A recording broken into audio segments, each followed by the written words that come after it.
Kita ke informasi lainnya, pemirsa, Kejaksaan Tinggi Sumatera Selatan berhasil menyelamatkan keuangan negara lebih dari 1,4 triliun rupiah dalam kasus dugaan korupsi fasilitas kredit Bank BRI kepada PT BSS dan PT SAL. Terbaru, penyidik kembali menerima titipan uang ratusan miliar rupiah dari tersangka. Meski kerugian negara telah dikembalikan sepenuhnya, proses hukum tetap berjalan.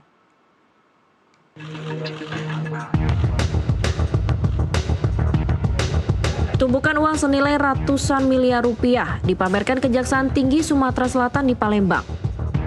Uang tersebut merupakan bagian dari pengembalian kerugian negara dalam perkara dugaan korupsi pemberian fasilitas kredit Bank BRI kepada PT BSS dan PT SAL. Kepala Kejati Sumsel menjelaskan, tim penyidik pidana khusus kembali menerima penitipan uang sebesar 219,7 miliar rupiah lebih melalui kuasa hukum tersangka Wilson Sutantio. Wilson Sutantio diketahui menjabat sebagai Direktur PT BSS sejak tahun 2016 dan Direktur PT SAL sejak tahun 2021. Dalam perkara ini, ia diduga memiliki peran sentral mulai dari pengajuan fasilitas kredit hingga pengelolaan dana pinjaman. Penyidik menyebut Wilson juga diduga mengendalikan seluruh pengeluaran perusahaan, termasuk pembiayaan proyek perkebunan dan pengembangan properti. Namun, penggunaan dana tersebut diduga menyimpang dari ketentuan perbankan dan tidak sesuai dengan tujuan awal pengajuan kredit.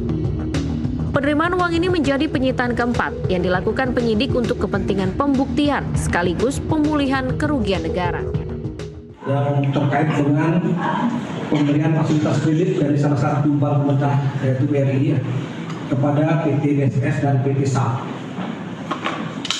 Seperti rekan-rekan media ketahui bahwa pada hari ini kita menerima penitipan uang sebesar 219 miliar 776 juta 584.814 rupiah.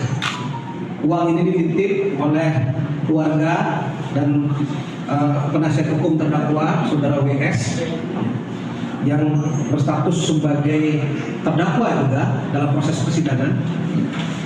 Dan jumlah uang ini sebagaimana saya sebutkan tadi seluruhnya sekarang sudah dilunasi sebesar 1 triliun 428 miliar 609 juta 427.064 rupiah. Jadi dari total kerugian negara kurang lebih 1,4 triliun ini sudah dilunasi oleh saudara WS. Seluruh kerugian negara dalam perkara ini telah dikembalikan secara bertahap hingga mencapai 100% atau lebih dari 1,4 triliun rupiah. Kejati Sumsel menegaskan pengembalian kerugian negara tidak menghapus dugaan tindak pidana yang telah terjadi.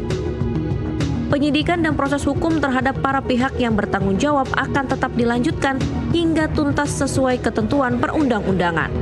Dari Palembang, Sumatera Selatan, Tetra Surya, jurnalis NTV, melaporkan.